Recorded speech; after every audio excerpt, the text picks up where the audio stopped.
Did you ever wonder who really shaped the thoughts and stories of the Middle Ages? Did you think it was all-powerful kings, knights, and dusty old monks? What if the real intellectual powerhouses, the deep thinkers and revolutionary writers, were actually cloistered women, often overlooked by history? What if some of the most profound, groundbreaking, and even shocking texts from the 9th to the 15th centuries came from the pens of medieval nuns? Prepare to have your assumptions turned upside down. Number 8. Clare of Assisi. Her story begins not in a quiet cell, but within the walls of a wealthy noble household in Assisi, Italy, in the late 12th century. Born Chiara of Friduccio in 1194, she had every expectation of a privileged life, probably an arranged marriage that would secure her family status even further. But young Clare, still in her teens, heard a different call. She listened to the fiery sermons of a man who was turning the world of Assisi upside down with his radical ideas about poverty and brotherhood. Francis of Assisi. He spoke of embracing a life devoid of possessions, of loving creation, and of serving the poor. These words resonated deeply with Clare, sparking a revolutionary thought in her heart. On Palm Sunday of 1212, at the tender age of 18, Clare made her move. She slipped away from her family home under the cover of darkness. Her destination was not a grand church or a secure convent, but a tiny chapel outside the city walls, where Francis and his brothers were waiting. There, Francis symbolically cut her long, noble hair, signifying her rejection of the world and her commitment to God. This was not just a personal choice, it was a defiant act against the expectations of her family and the societal norms for a woman of her standing. Her family naturally was furious. They tried to drag her back home, even physically attempting to remove her from the Benedictine convent of San Paolo, where Francis initially placed her. But Clare held firm, clinging to the altar cloth, declaring her unwavering devotion to God. Her will, even at that young age, was ironclad. Soon, other women, inspired by her courage and Francis's message, began to join her. Among them was her own sister Agnes, who also defied their family to follow Clare. Francis provided them with a simple dwelling next to the small church of San Damiano, which he himself had lovingly rebuilt. This was the humble beginning of what would become the Order of Poor Ladies, later known as the Poor Clares. Clare took on the role of abbess at San Damiano, not by seeking power, but by responding to the needs of her growing community. Under her leadership, the women lived a life of extreme poverty, even more rigorous than that initially envisioned by Francis for his brothers.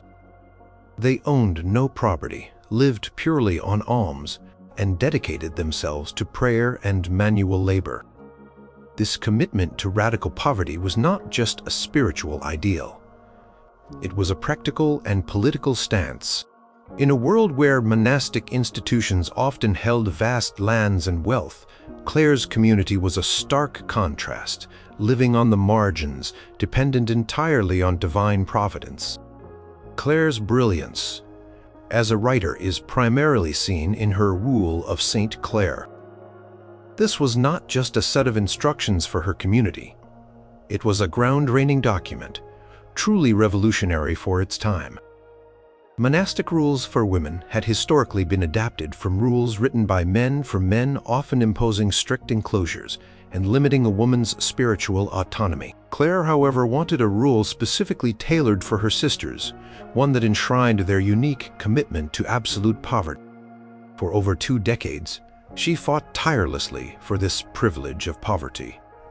The church hierarchy was hesitant. They found her concept of absolute poverty for women too radical, too challenging to the established order. They offered various compromises, suggesting her community accept endowments or fixed incomes to ensure their survival. But Clare steadfastly refused.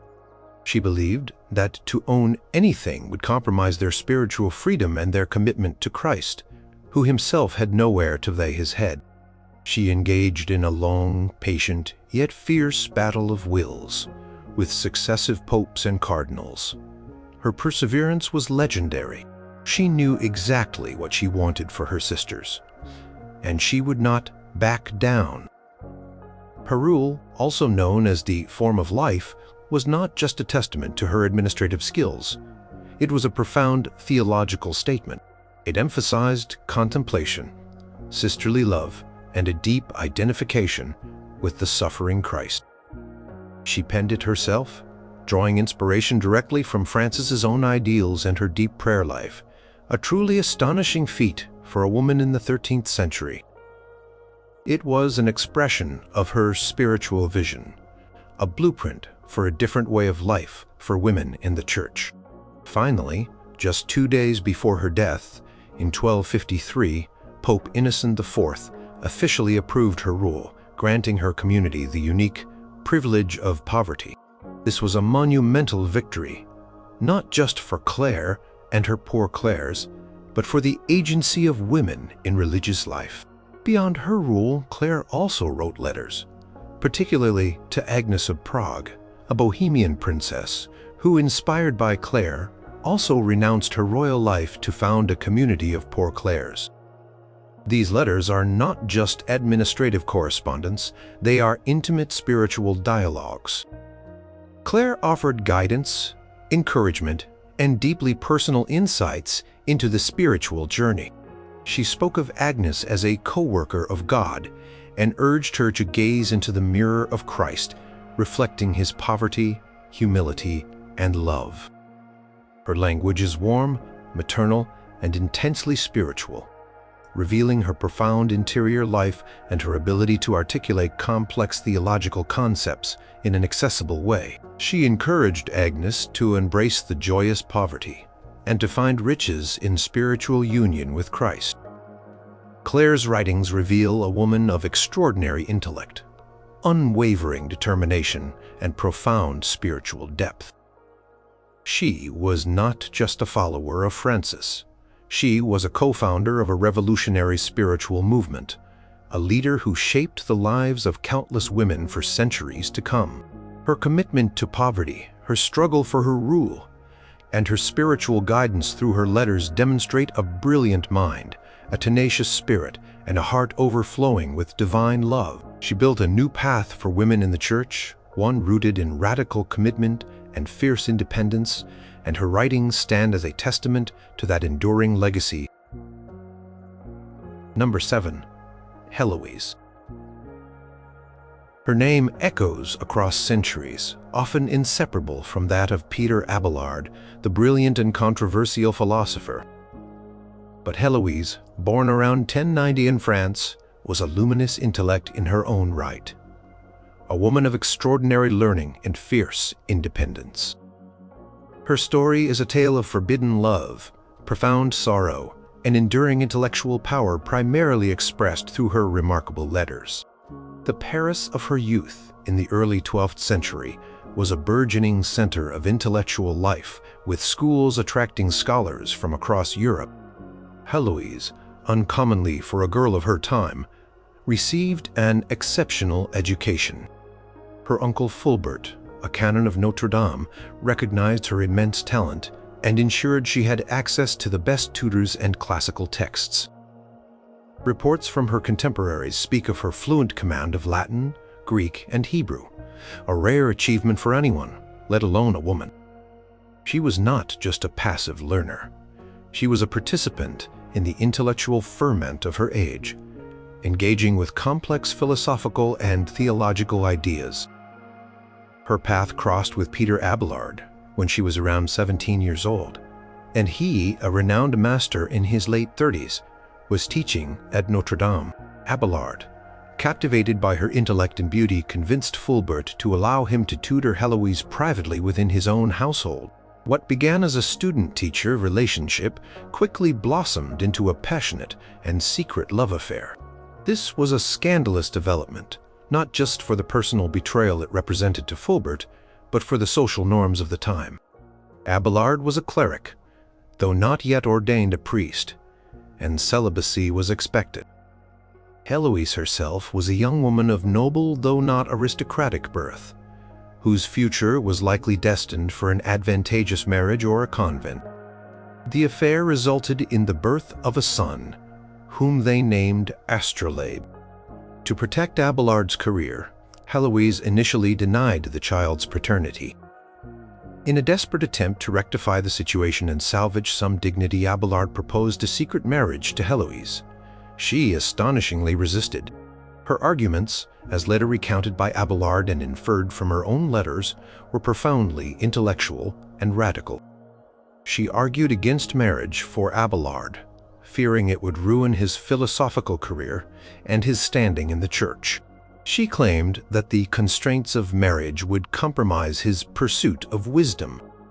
Some historians even suggest she argued for a kind of proto-feminist stance, preferring intellectual freedom over the domestic subservience often associated with marriage. Despite her strong objections, they did eventually marry in secret. When Fulbert discovered the marriage, he was enraged and arranged for Abelard to be brutally castrated, a devastating act that effectively ended Abelard's public career and personal life as he knew it. In the aftermath of this tragedy, both Abelard and Heloise sought refuge in monastic life. Abelard became a monk, and Heloise, still in her early 20s, took the veil at the convent of Argenteuil, leaving their son to be raised by others. Years later, Abelard, having faced further persecution and intellectual battles, eventually founded a small monastic community for women called the Paraclete. When the community at Argenteuil was dissolved, Heloise, along with several other nuns, moved to the Paraclete, where she became its first abbess. It was during her time as abbess of the Paraclete that her most brilliant literary contributions came to light. Her correspondence with Abelard. The collection of letters of Abelard and Heloise is unique in medieval literature. It begins with Abelard's Historia Calamitatum, the story of my misfortunes, a deeply personal and self-serving account of his life's tragedies. When Heloise read this, she was compelled to write to him. Her letters are not merely reactions, they are intellectual sparring matches, profound theological reflections, and heartbreaking expressions of enduring, complicated love. In her first letter, she calls him to task for his neglect, for failing to offer her spiritual guidance. She probes the nature of their past relationship, not to dwell on the physical aspect, but to explore the depths of her intellectual and emotional devotion.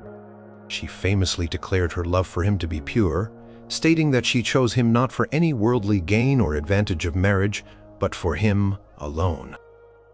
Her love, she argued, was rooted in his intellectual brilliance and virtue. This was a radical sentiment, challenging the conventional view of marriage as primarily a transactional arrangement. Her subsequent letters delve into profound theological and philosophical questions. She sought Abelard's counsel on matters of monastic discipline, the nature of women's monastic life, and interpretations of Scripture. Her questions were insightful and challenging, showing her deep understanding of theological debates. She argued for a monastic rule specifically suited for women, pushing back against the common practice of simply imposing male rules on female communities. She displayed a sharp intellect, an ability to analyze, critique, and articulate complex ideas with clarity and passion. Heloise's letters are not just personal communications, they are literary masterpieces. Her Latin is elegant and sophisticated, demonstrating her extensive classical education. Her arguments are logical and persuasive, reflecting her philosophical training.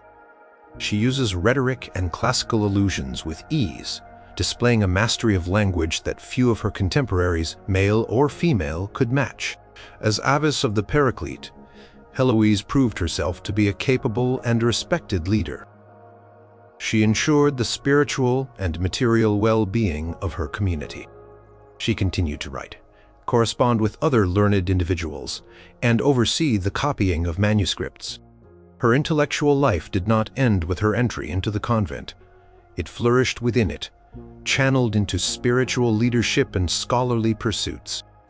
The enduring power of Heloise's writings lies in their raw honesty, their intellectual depth, and their exploration of human experience, particularly the complexities of love, faith, and suffering. She grappled with her past, her spiritual obligations, and her continuing intellectual curiosity. Her letters offer a rare glimpse into the mind of an extraordinary medieval woman who refused to be silenced, whose brilliance shone brightly despite the societal constraints and personal tragedies. She remains a powerful figure, not just as Abelard's beloved, but as a literary voice whose insights and arguments continue to resonate across centuries. Her brilliance as a writer is undeniable, a testament to her unique place in intellectual history.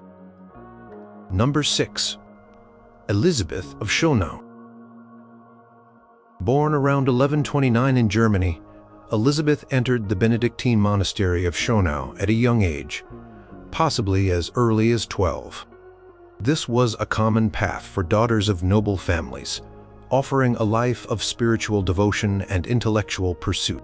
Schonau was a double monastery, meaning it housed both monks and nuns, though in separate quarters, and was generally under the authority of an abbot. While this structure offered certain advantages, it also sometimes limited the autonomy of the female community. Elizabeth lived a largely ordinary monastic life for many years, dedicating herself to prayer study and the communal rhythm of the monastery.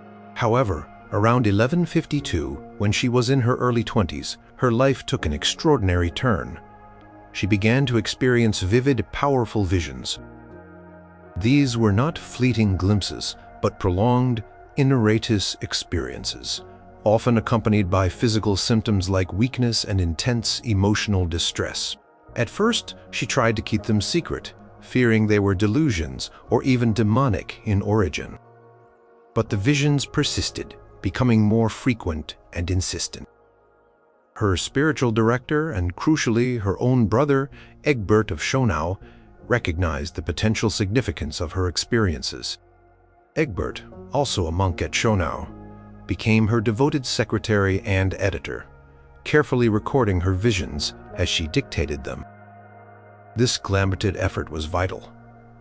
Without Egbert, much of Elizabeth's work might have been lost or dismissed. He believed in her experiences and worked tirelessly to disseminate her writings. Elizabeth's visions varied widely in content. Some were highly didactic, focusing on moral instruction, urging people to repent for their sins and condemning corruption within the church and among the laity. She saw the punishment of sinners in purgatory and hell, vivid depictions intended to inspire fear of God and moral reform. She also received revelations about the lives of saints, particularly the apostles and martyrs, often filling in details not found in existing hagiographies. One of her most famous contributions was her detailed vision of the resurrection of the Blessed Virgin Mary, which greatly influenced popular devotion to Mary and the belief in her bodily assumption into heaven. Her writings are compiled primarily into 3 books: Liber Viarum Dei, Book of the Ways of God; Liber Revelationum de Sacro Exercitu Virginum Coloniensium, Book of Revelations on the Holy Host of Virgins of Colonis Elizabeth, Book of Revelations on the Suffering of Saint Elizabeth. The Book of the Ways of God is a collection of various visions addressing moral failings and societal issues, often delivered through angelic intermediaries or Christ himself. The book about the Cologne virgins speaks to the legend of Saint Ursula and her companions, expanding on their martyrdom. The 3rd book describes her own spiritual struggles and physical suffering during her visions. Elizabeth's visions were often deeply personal, reflecting her intense spiritual struggles and physical suffering. She experienced periods of profound desolation and doubt, wondering if she was worthy of such divine communication, or if she was being deceived. These struggles are evident in her writings, adding a layer of authenticity and vulnerability to her accounts. She did not present herself as infallibly perfect, but as a humble instrument. What makes Elizabeth a brilliant writer is not just the content of her visions, but how they were presented. Her accounts are detailed, descriptive, and often dramatic. She used vivid imagery and evocative language to convey her experiences, making them feel real and immediate to her readers. Her narratives were not merely reports. They were carefully structured compositions intended to instruct, inspire, and sometimes warn. She demonstrated a sophisticated understanding of theological concepts and a keen awareness of the contemporary social and ecclesiastical challenges. Her visions were not just for her own spiritual benefit. They were seen as messages from God for the wider world. She became a significant voice weighing in on political and religious controversies of her time, particularly the ongoing dispute between emperors and popes and the existence of anti-popes. She condemned heresy and moral laxity among the clergy and laity, using her prophetic voice to call for reform. Her writings were circulated widely, gaining her considerable renown and respect. However, the intensity of her visions took a heavy toll on her health. She frequently fell into trances, experiencing periods of physical weakness and emotional exhaustion. Despite this, she persevered, driven by a sense of divine imperative to share what she had seen and heard. Elizabeth of Schonau's influence extended beyond her immediate community. Her writings contributed significantly to the spiritual landscape of 12th century Europe. She was seen as a genuine visionary, and her work helped shape popular devotion, particularly towards the Virgin Mary and the saints. Her brother Edbert played a crucial role in validating and promoting her work, even writing an introduction to her collected visions where he affirmed their divine origin. Elizabeth's legacy is that of a woman who, through extraordinary spiritual experiences, became a powerful voice for moral and ecclesiastical reform. Her writings, meticulously recorded and disseminated, offered guidance and warnings to a turbulent world, demonstrating her brilliance not just as a recipient of visions, but as an articulate, able writer who could translate complex spiritual phenomena into compelling prose for a wide audience. She showed that spiritual authority could emanate from a cloistered woman, challenging conventional notions of who could speak for God. Number 5. Mechthild of Magdeburg. Imagine a woman in 13th century Germany who chose to live a life of poverty and deep spiritual devotion, not within the strict confines of a traditional monastery, but as a beguine. This was Mechthild of Magdeburg, born around 1207 into a noble Saxon family. Beguines were laywomen who lived in loosely structured communities, often supporting themselves through work, dedicating their lives to prayer and spiritual contemplation without taking perpetual vows or following a strict rule like nuns. This freedom, however, also meant they were often viewed with suspicion by the church hierarchy. Mechthild's spiritual journey began early. At the age of 12, she experienced a profound vision of the Holy Spirit, which she later described as a greeting. This pivotal experience marked the beginning of her unique path. In 1230, at the age of 23, she left her comfortable, noble life to join the Beguine community in Magdeburg, a vibrant and bustling city known for its intellectual and spiritual activity. There, she lived a life of intense spiritual discipline, deep prayer, and often physical asceticism. Her brilliance as a writer unfolds primarily in her single yet monumental work, Das fließende Licht der Gottheit, The Flowing Light of the Godhead.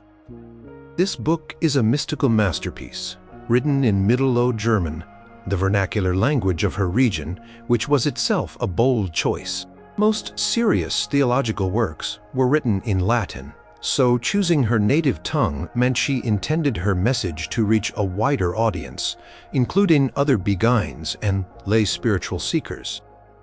The Flowing Light of the Godhead is not a systematic theological treatise.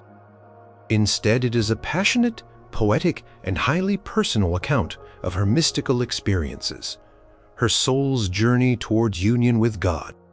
It is a collection of visions, allegories, dialogues between the soul and God, love songs, prayers, and even sharp critiques of the clergy and monastic life. Mechthild described the soul as a bride constantly seeking union with her divine lover, Christ. Her language is rich with metaphor, often using the imagery of courtly love to describe the ecstatic relationship between the soul and God.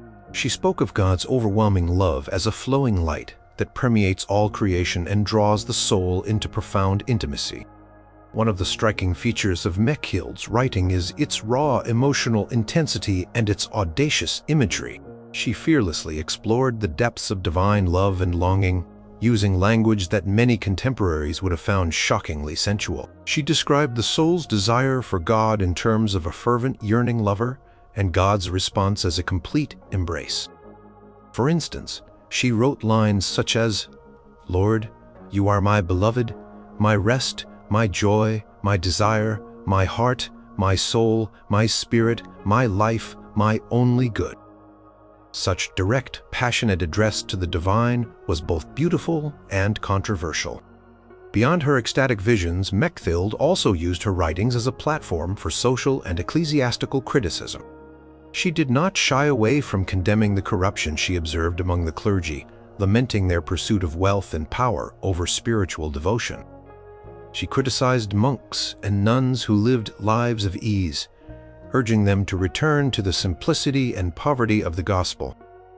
These critiques, though rooted in her spiritual vision, made her a figure of controversy, attracting both admirers and detractors. Her writings were initially circulated privately among her Beguine community, and a few trusted Dominican friars who supported her. It was one such Dominican, Henry of Halle, who encouraged her to compile her scattered writings into a book, and later helped translate parts of it into Latin. This was a crucial step in preserving her work and making it accessible to a broader, more academic audience. As Mechthild aged, her circumstances became more difficult. She faced increasing scrutiny and suspicion from church authorities, who were wary of the independent Beguine movement and her outspoken critiques. Her health also deteriorated, and she experienced periods of intense physical suffering. In her later years, around 1272, she sought refuge in the Cistercian monastery of Helfta, a renowned center of female mysticism, where other prominent mystics, like Gertrude the Great and Mechthild of Heckeborn, also resided. Here, under the protection of the abbess, her writings were compiled into their final form, ensuring their survival. Mechthild of Magdeburg's literary brilliance lies in her unique voice, her profound mystical insight, and her courage to express radical spiritual experiences in a visceral, poetic, and accessible way. She broke conventions by writing in the vernacular and by using the language of human love to describe divine union. Her work influenced later German mystics and is considered a cornerstone of German prose and religious literature. She was a trailblazer, demonstrating how a woman, living outside traditional monastic structures, could become a powerful and articulate theological voice, leaving behind a legacy of profound spiritual passion and uncompromising honesty. Number 4. Bridget of Sweden. Born Birgitta Birgersdotter in 1303, Bridget came from one of Sweden's most prominent noble families, with strong connections to both the royal court and the church. Her early life was shaped by aristocratic privilege and a deep religious upbringing. At the age of 14, as was customary for noble women, she entered into an arranged marriage with Ulf Gudmarsson, a nobleman. Their marriage was a happy one, lasting for 28 years and producing 8 children, 4 of whom survived to adulthood. This was a period of intense domesticity and social responsibility as Bridget managed a large household and served as a lady-in-waiting to the Queen of Sweden. Despite her busy family life, Bridget's spiritual experiences began early. She had visions from childhood, and as an adult these visions became more frequent and profound, offering insights into the lives of saints, the suffering of Christ, and the spiritual state of the Church. She dedicated herself to a rigorous spiritual life, including practices of prayer, fasting, and service to the poor and sick. After her husband's death in 1344, Bridget's life took a dramatic turn. She felt a profound call from God to dedicate herself entirely to Him. She distributed her wealth to the poor, effectively renounced her worldly life, and embarked on a new path as a spiritual visionary and reformer. It was during this period that her writing truly began to flourish, driven by what she believed were direct communications from God and the Virgin Mary. Her major literary work is known as Revelations, Revelations Celestis, a vast collection of visions and prophecies dictated by Bridget and recorded by her confessors and secretaries, first in Swedish and then translated into Latin for wider dissemination. These revelations cover a wide range of topics: theological reflections, instructions for Christian living, critiques of the social and political state of Europe, and impassioned pleas for reform within the Church. Bridget's writing style is direct and authoritative, reflecting her belief that she was merely a scribe for divine messages. Her revelations often begin with phrases like, "The Lord said to me," or "The Mother of God spoke." Her brilliance lies not just in the sheer volume of her output, but in the specific, detailed, and often startling nature of her pronouncements. She castigated popes for their luxurious lifestyles and their absence from Rome during the Avignon papacy. She rebuked kings for their injustices, and she called upon ordinary people to live more virtuous lives. She saw visions of Christ's passion in agonizing detail, compelling readers to contemplate the suffering of their Savior. One of her most consistent themes was the urgency of the Pope returning from Avignon to Rome. For decades, the papacy had resided in Avignon's France, creating a deep sense of crisis and disunity within the Church. Bridget firmly believed that God commanded the Pope to return to Rome and restore its spiritual authority. She traveled to Avignon herself to deliver these messages in person, facing skepticism and opposition from powerful figures.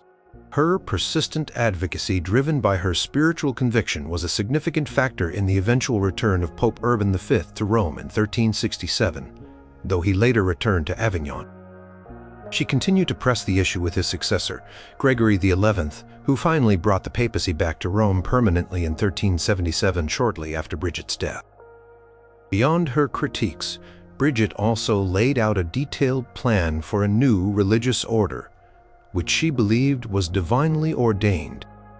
This order, the Bridgetines, officially the Order of the Most Holy Savior, was unique. It was designed as a double monastery, with separate communities of nuns and monks living under the same roof, but strictly segregated, sharing only the church for liturgy. The abbess, a woman, was to be the spiritual head of the entire community, a revolutionary concept that challenged the patriarchal structures of the time. This emphasis on female spiritual authority within a mixed-gender monastic setting was highly innovative. The first Bridgetine monastery was founded at Vadstena, Sweden, and became a prominent center of learning and spiritual life. Bridget's travels took her across Europe. After her husband's death, she undertook numerous pilgrimages, including to Santiago de Compostela in Spain, and eventually, in 1349, she settled in Rome, where she remained for the rest of her life, living in poverty and continuing her spiritual work. Her house in Rome became a hub for pilgrims and a place where she continued to dictate her revelations, often engaging in fierce debates with skeptical theologians who questioned the authenticity of her visions. Her writings had a profound impact. They were translated into numerous languages and circulated widely, influencing spiritual devotion, political discourse, and monastic reform across Europe. She became one of the most revered and controversial figures of her time, revered as a saint by many, but criticized as a meddler by others. Her unwavering belief in her divine mandate gave her the courage to challenge the most powerful figures of her era, from popes to kings, advocating for justice, reform, and spiritual renewal. Bridget of Sweden's brilliance as a writer lies in her assertive, prophetic voice, her detailed articulation of divine messages, and her fearless engagement with the pressing issues of her time. Her revelations are a rich tapestry of spiritual guidance, social commentary, and institutional blueprint, promoting her intellect, her deep faith, and her extraordinary determination to shape the world according to her divine visions. She used her pen, or rather her dictated words, as a powerful tool for change, leaving an indelible mark on both spiritual and political history. Number 3. Julian of Norwich. Her name is a quiet whisper across the centuries, but her words resonate with a profound and startling message of divine love. Julian of Norwich, born around 1342, is an enigma. We know very little about her life before her dreadful experiences, not even her real name. The name Julian comes from the Church of St. Julian in Norwich, where she lived as an anchoress. An anchoress was a solitary religious recluse, voluntarily walled up in a small cell attached to a church, living a life of intense prayer and contemplation, entirely dependent on others for sustenance. It was a choice of extreme asceticism and isolation, yet it paradoxically allowed her a unique spiritual freedom. The city of Norwich in 14th century England was a bustling center of commerce, but also a place of intense religious devotion and tragically frequent outbreaks of the Black Death. This was a time of immense suffering, uncertainty, and theological debate, a context that undoubtedly shaped Julian's unique perspective on God's love. Julian's extraordinary journey as a writer began in May 1373, when she experienced a series of 15 vivid mystical visions, followed by a 16th the following night during a severe illness that brought her to the brink of death. She was 30 and feared she was dying. These visions, which she called showings, were deeply personal and profoundly theological. They revealed insights into the suffering of Christ, the nature of sin, and, most famously, the boundless, unconditional love of God. After her recovery, Julian began to reflect on these showings, seeking to understand their meaning. Her sustained contemplation over many years led to 2 versions of her work, Revelations of Divine Love. The first, known as the short text, was likely written soon after her recovery, a more immediate account of her experiences. The second, the long text, was composed perhaps 20 or 30 years later, after decades of solitary reflection and spiritual wrestling. It is this long text that represents her mature theological brilliance, a masterpiece of English mystical writing. Julian is recognized as the first woman to write a book in the English language, a monumental achievement in itself. At a time when Latin was the language of scholarship and theology, her choice to write in the vernacular meant her profound insights could reach a wider audience, including devout laypeople and other women. Her theological ideas were remarkably original and for her time startlingly radical.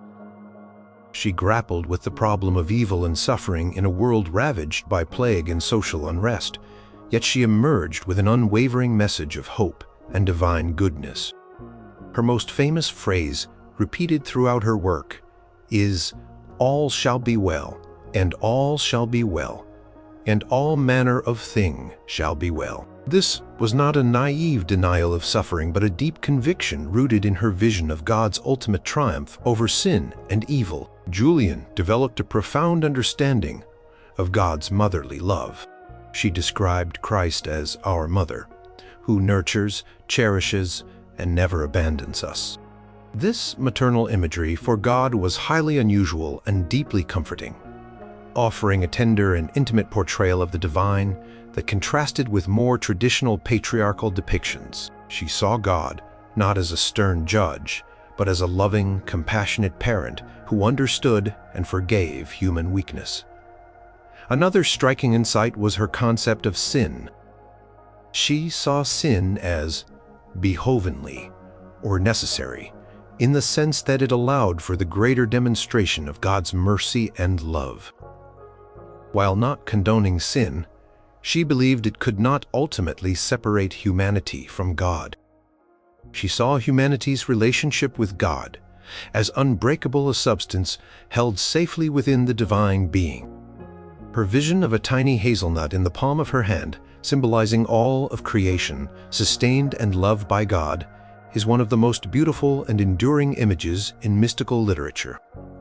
Julian's brilliance as a writer lies in her ability to articulate complex theological concepts with clarity, poetic beauty, and profound spiritual depth, all while maintaining a deeply personal and experiential tone.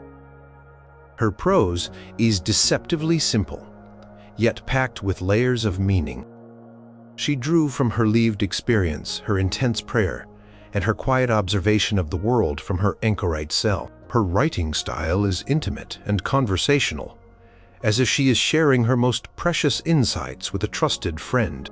She did not preach or pontificate. She invited her readers into her contemplation.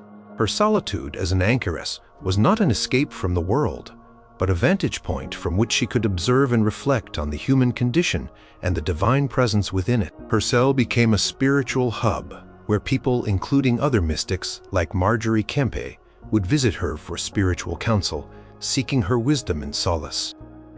Julian of Norwich's Revelations of Divine Love offers a unique and timeless message of hope, reassurance, and radical inclusion. In a time of fear and harsh judgment, she presented a God of overwhelming compassion and unwavering love. Her work continues to inspire theologians, spiritual seekers, and ordinary readers across the globe. She remains a powerful testament to the fact that profound spiritual insight and brilliant literary expression can emerge from the most unexpected and secluded corners of society, leaving a legacy of enduring light and comfort. Number 2. Hruntsvit of Gandersheim. Step back into the 10th century, a time often called the Dark Ages, but which, in the Germanic lands, was experiencing a revival of learning and culture under the Ottonian emperors. In this dynamic era, a remarkable woman named Hruntsvit was born around 935 into a noble Saxon family. She entered the Benedictine convent of Gandersheim in present-day Germany, one of the most prestigious and intellectually vibrant female monasteries of the time. Gandersheim was not just a place of prayer. It was a center of learning patronized by the imperial family, offering an education rarely available to women elsewhere. Hruntsvit received an extensive classical education within the convent, far beyond what was typical for most women. She studied the Latin classics, including Virgil, Horace, and critically, the Roman playwright Terence. Her intellectual curiosity and rigorous training laid the foundation for her groundbreaking literary career. She understood rhetoric, meter, and classical literary forms, skills she would later apply in astonishing ways. Her brilliance as a writer is unparalleled for her time, primarily because she is considered the first known female dramatist in Western history since antiquity. But she did not just write plays. She wrote them with a specific, ambitious purpose. She admired Terence for his elegant style and comedic genius, but she was dismayed by the pagan content and the often immoral themes of his plays. So she decided to create her own versions, plays in Latin, using Terence's sophisticated style, but with Christian themes and virtuous heroines.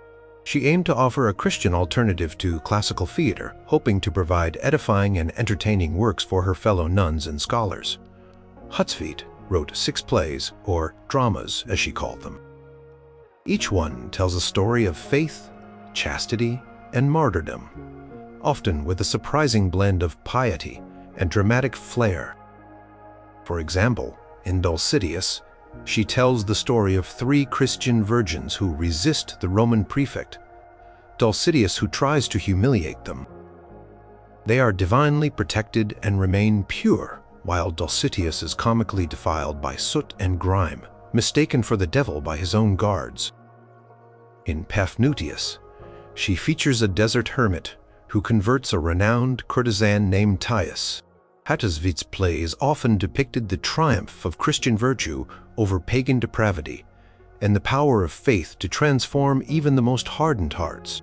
She portrayed strong, articulate female characters who bravely faced persecution and defended their faith and virginity against powerful male figures.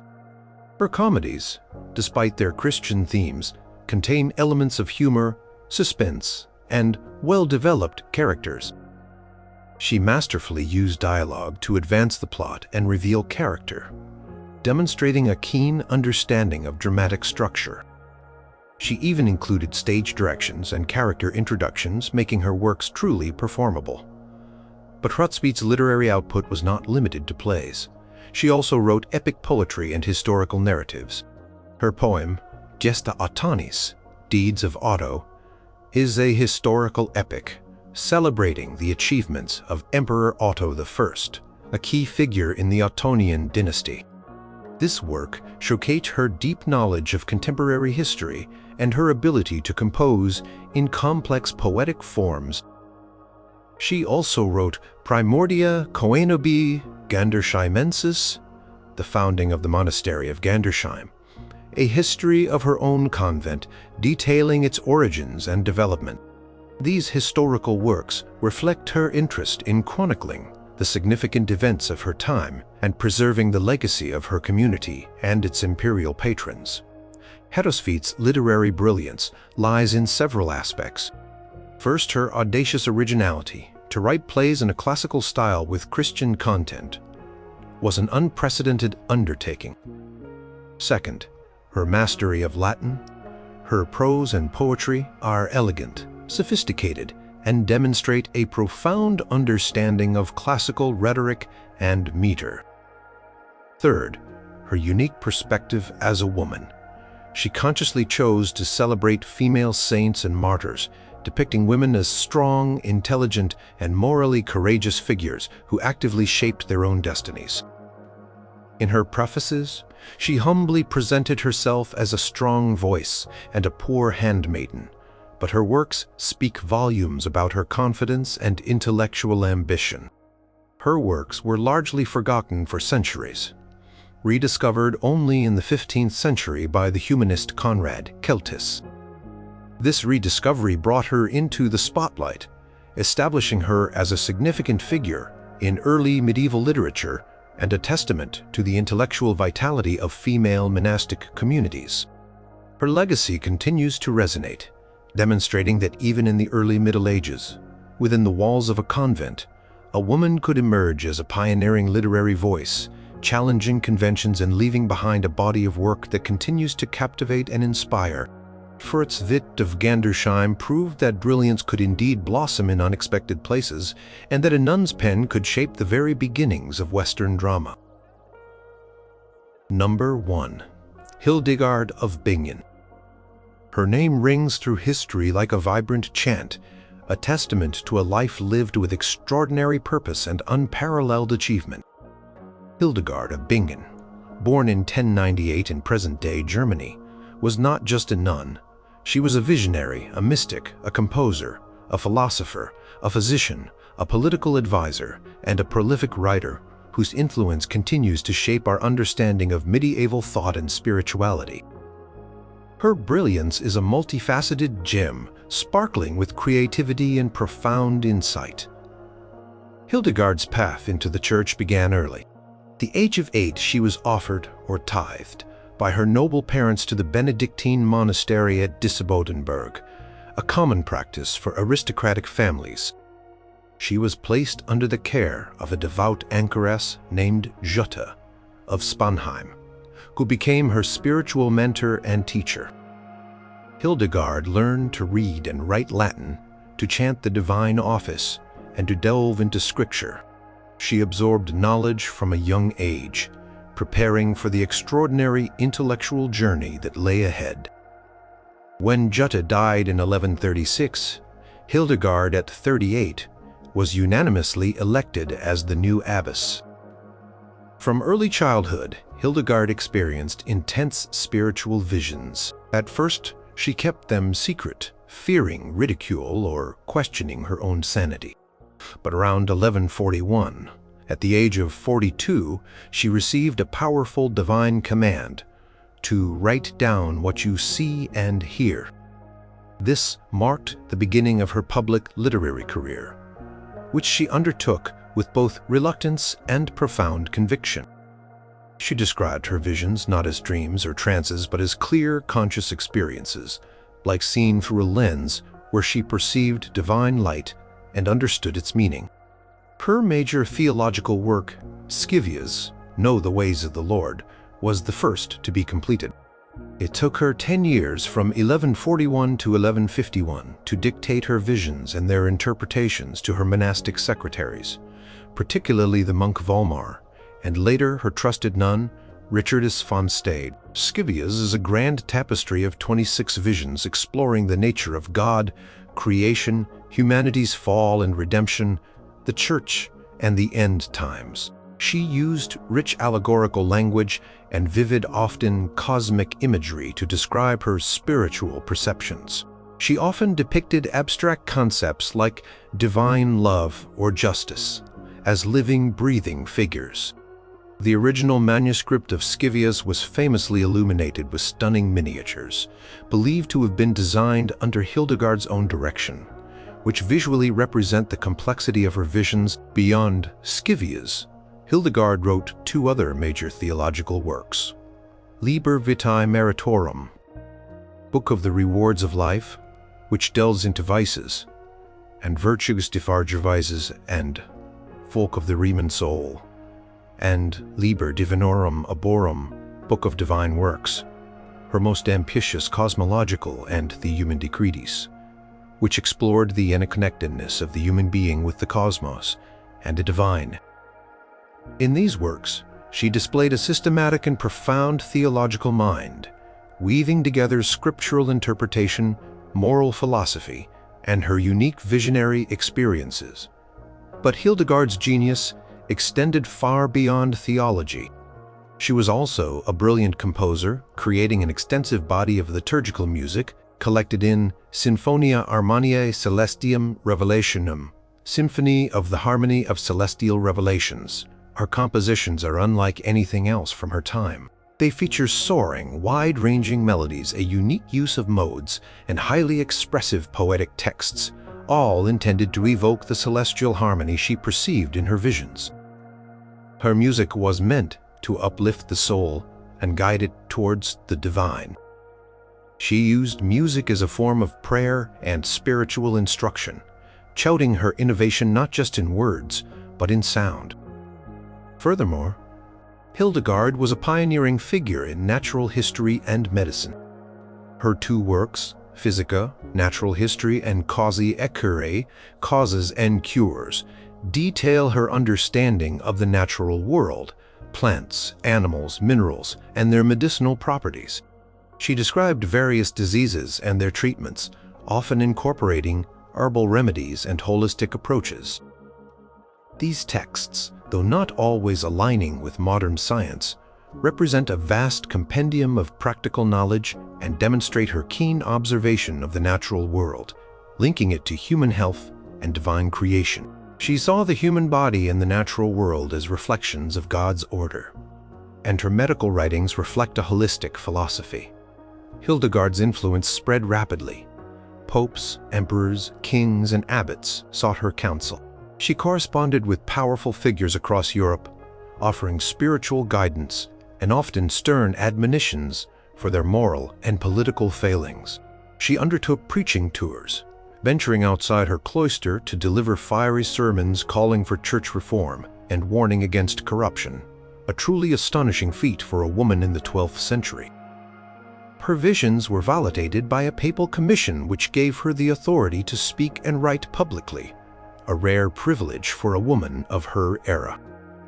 In 1150, seeking greater independence and a healthier environment for her growing community, Hildegard moved her convent from Disibodenberg to Rupertsberg, near Bingen, facing considerable opposition from her former abbot. This move demonstrated her strong leadership and her determination to provide the best possible conditions for her nuns.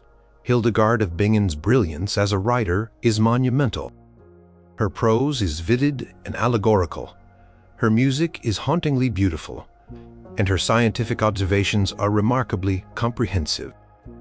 She integrated her visionary experiences with theological reflection, moral instruction, and practical knowledge. She created a unique body of work that challenged the conventional boundaries of knowledge and gender roles. She left an enduring legacy that has continued to inspire generations, from medieval mystics to modern feminists and environmentalists. She was declared a Doctor of the Church by Pope Benedict XVI in 2012, a rare honor that recognizes her profound theological contributions. Hildegard of Bingen stands as a towering figure, a testament to the boundless intellectual and spiritual capacity that flourished often quietly within the walls of medieval convents, proving that brilliant female voices shaped the very intellectual and spiritual landscape of their time.